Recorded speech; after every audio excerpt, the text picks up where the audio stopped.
Good morning and welcome again to Think Differently Thursday. I'm Helen, and as every week I've got somebody different to chat to today, and today lovely to have Netti Wilden with me. Good morning, Netti. Hello, good morning. How are you? Yeah, tired today. I didn't sleep very well last night. I don't know why. I just kind of tossing and turning a lot, so I might look a bit haggard. Not Yeah. because you were But partying no, so hard last night. You weren't partying. no. I had a lovely social distance coffee with the lovely Emily Hannah on our front lawn Oh, yesterday oh, evening. It was nice. absolutely freezing. We were cuddled in blankets, but it was lovely. But the strange thing was, it's just, I think from having been on lockdown, you're used to, you haven't seen people for so long, that automatic reaction just to go and give them a hug. And it was like, I need to, I need Yes, to keep my hands down by my side. yes, And yeah. it's just, yeah, really strange.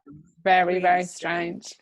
It just goes against everything that we are, doesn't it, really, I think? Definitely does.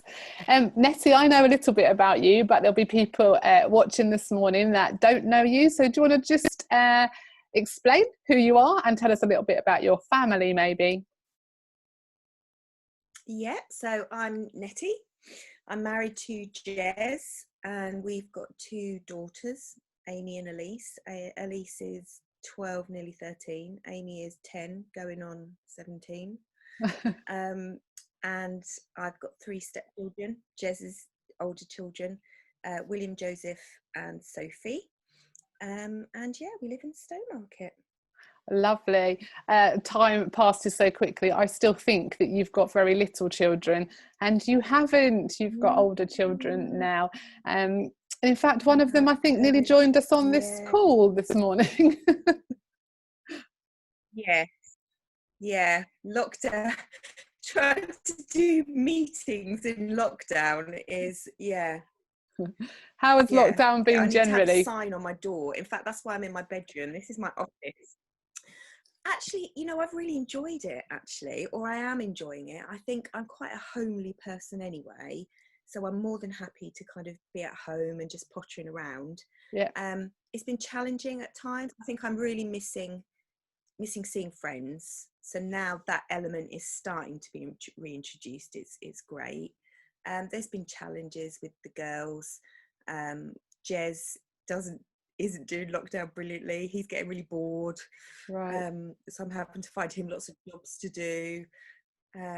Homeschooling has been hard. Yeah. Trying to help with things that I really haven't got a clue about. Yeah. Algebra this week.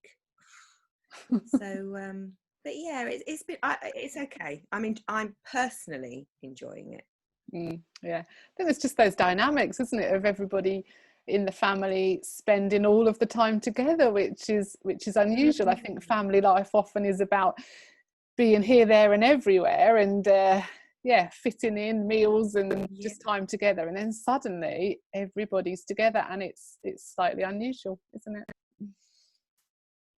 yeah, Um, yeah, so very. uh, And then you're balancing the different. Carry on. Sorry, we've got a slight delay, I think. It's balancing the different personalities within the house as well. Yeah.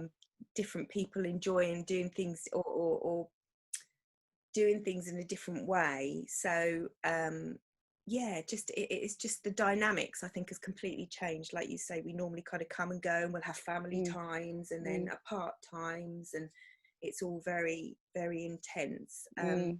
And I think generally speaking, we've managed to kind of cope okay. We haven't killed each other yet, so I guess that's a win. But yeah, it's been interesting. Good. And tell me, Nettie, I know you're part of the Forge Church and you attend the Thurston congregation. So how long have you been part of the Forge? So I've been part of the Forge since it became the Forge, from when it used to be MCF. So yeah, 18, 19 years I think now. So from Wow. MCF to when we went to Debenham, and then to the Forge, and then with the launch of Thurston. Great, Yeah, great. part of the furniture. And so, what has your faith journey been? Did you grow up in and around Christianity, or is this something that you've come to more recently? What's your faith journey been? Yeah, I grew up. In a Christian household, Sunday school, summer camps, Scripture Union, beach missions. But when I was about 15, it became real. It became a reality. It stopped being stories and Jesus. I suddenly became aware that actually he was a real person. The reality of it. And I found myself at that point where I had to make a decision, and it was, I can still remember it now. It was a really clear, I have got to make a decision. I can't sit on the fence. I can't be kind of indifferent anymore. I've either got to actively deny it and actively turn away from it, or I have to embrace this. And for me, it was just, I've got to embrace this. It was, yeah. And that was my first, I think, experience of answered prayer, or my first recollection of answered prayer was, I decided I was going to go to, so we'd grown up in a Church of England environment, going to a Church of England church. And I went to church the Sunday after the week that I decided that I was going to, that this was going to be a thing for me, and sat in the church. And it was a very old church and quite an old, small congregation. And I remember sitting there thinking, oh, this is so hard. I didn't really understand a lot of what they were talking about, and it wasn't really kind of grabbing me or engaging me. And I remember the walk home back to our house and praying, if I'm going to do this, God, you're going to have to help me, because that was just really hard. And then literally the next week, we had a couple of guys come along to our Christian Union at school, one of them being the lovely Jonathan Lant. And then the following week, Jonathan was joined by this really dodgy fellow, Steve Fenning, I think his name was. And John mentioned his church and told me about his church, which I found out was the same church as my RE teacher went to, Peter Taylor. Okay. And he'd mentioned his church a lot. So I went along and met the lovely Kirsty Land, who was Leach at the time.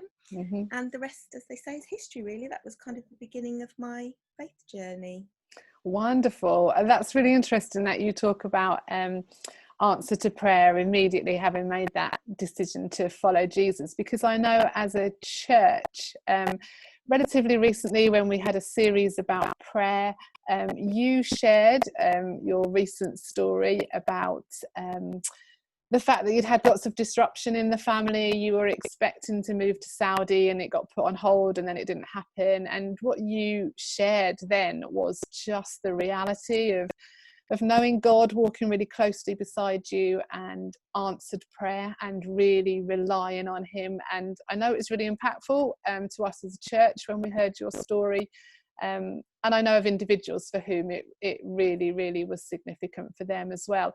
And I think it's so important, isn't it, in that we don't just talk about that decision to follow Jesus, but it's just an ongoing daily walk with him. And we have stories to tell all of the time.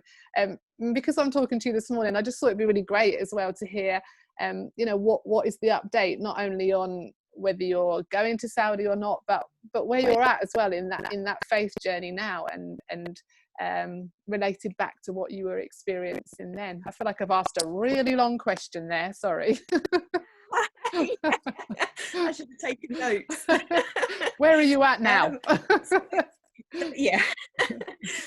So yeah, the reason the reason it all fell through last year was because there was the promise of a permanent contract didn't materialize, and it was the permanent contract that we needed to get us all out there. Since then, so since last year, so Jez came home at the end of last year. At that point, we both really felt that God hadn't finished with Saudi. I felt really, I'd heard God say to me while I was praying that, you know, when did I say that Saudi wasn't happening? I'd kind of written it off because of circumstances, but God was actually saying, I haven't finished yet. Jez had the same feeling. That was 6 months ago now, December. I can't believe that's 6 months. And since that time, basically the Saudi government have changed their laws and their rules, and they'll no longer issue temporary contracts, so they will only offer permanent contracts. So Jez has been offered a permanent contract and has signed it, and is now at a stage where he's almost being furloughed from that job over in Saudi because he can't get there because of the, you know, no international flights. Yeah. So we're really just waiting. So it's back on again. It's back on. I mean, God would say it was never off, I think. Yeah. I'm now at the stage where I've had 6 months of normality. Jez has been here for the last 6 months. Last year was awful. It was a horrible year. I'm glad I went through it, because I really came out a very different person to you know, how I went into 2019, very different. And, you know, and I really do give thanks to God for that time, because it enabled me to allow him to make changes in me that I think are have been life transforming, really. But that said, I'm quite happy to leave that as an experience of last year and not necessarily go back into it again now. Sure. But the plan is for him to go. All I'm doing now is, you know, I'll be honest, I don't really want him to go. I don't want to go anymore. I'm just being honest with God, with my feelings, telling him my heart, this is how I feel, God, but ultimately your will be done. Ultimately, you do what you want to do in us, because I know that that's way better than any plans that I might have for us as a family. So yeah, sure. So trusting, yeah, that's where we're at with that. Okay, that's really interesting to hear. Yeah, the update. Thank you. And what is it that you was talking about being at home? What is it that you do work-wise? What's your job? So I'm a nurse and a health visitor. I qualified as a nurse, or I've been nursing now for 28 years, and health visiting, trained to be a health visitor. So I've been doing that now for 17 years, and that's my day job now. Ah, okay. Having babies is such a long time ago for me now. So remind me, so the health visitor takes over from the midwife and goes in and offers that aftercare and support for new mums. Yeah. Yeah. And so this is obviously a really strange time, and quite early on during lockdown we talked to Claire Mully, who works for the NHS in mental health, and she was explaining about how her role had altered and how she'd had to adapt, and I guess similar for you, as with many people in the NHS, your role has had to adapt during this time. What have been the changes for you? I mean, it's been a huge change, and we were, like everybody, really thrown straight into it and trying to make sense of what the lockdown situation meant for the service that we provide. We weren't able to do face-to-face contacts anymore. So they're all the contacts at the moment are happening on the phone or video calls. We're seeing a few people, so if there's a real need to see the baby, so if there's a failure to thrive, or we're needing to weigh them, we're organising face-to-face appointments, but it's still socially distanced, 2 meters apart, one person only in the children's centre. We've got one children's centre that we're able to use, and 6 of health visitors in the team that I'm working in, so there's not many slots for those face-to-face appointments. Yeah. So yeah, it's changed completely. I mean, the service is still in that we provide a new birth contact, a 6-week contact, 1 year's. They're the kind of the antenatal. They're the kind of the core, and the 2-year. They're still happening, but just looking very, very different. And how has that been for new mums? I mean, I can remember being a new mum and just finding those visits a real kind of lifeline, just someone to just say, he didn't sleep all night, and am I doing this right? And yeah, just some reassurance. So has it been, have you really picked up that it's been stressful for new mums?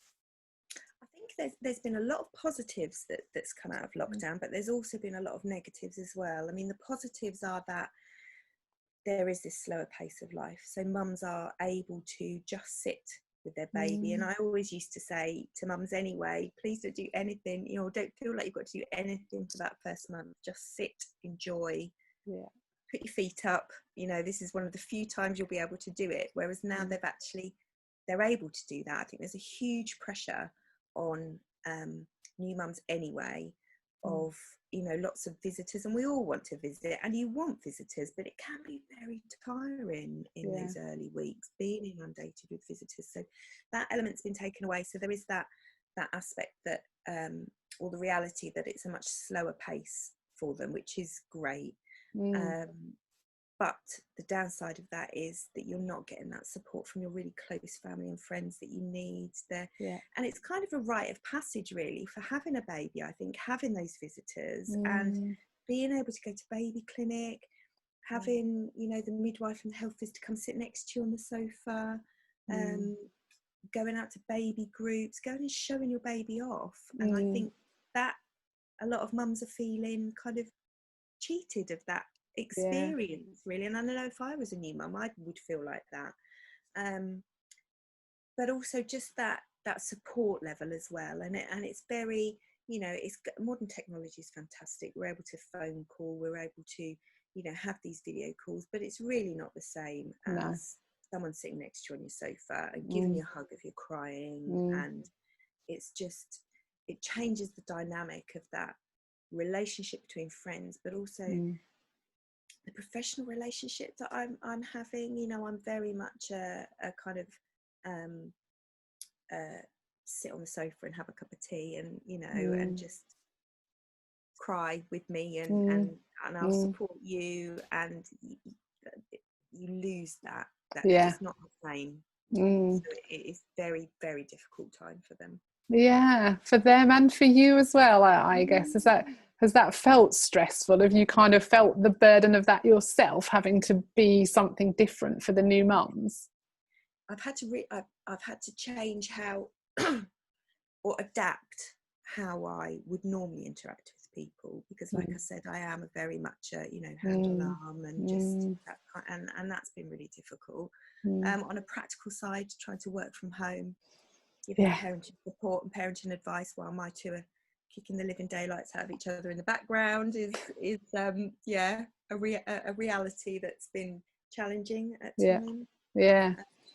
I was in the middle of a call with a mum the other day, and the door went, and it was Amazon, so I had to quickly say, I'm really sorry, I'm just going to have to go out to the front door. And so it is that mixing of kind of personal life and professional life, and that's been difficult at times as well. And it's really interesting to think about it. We've thought a lot about the NHS, I think, and it is, to be honest, it's an area of the NHS that I just hadn't really thought about until actually I just saw a news article about I think it was about expectant mums and how they were having to do all their antenatal stuff by Zoom. And and it really made me think, those poor people, those poor mums just experiencing this either before birth or, like you're saying, afterwards, just coping with new babies in that environment that's so different. And as you say, normally everyone comes to see you, and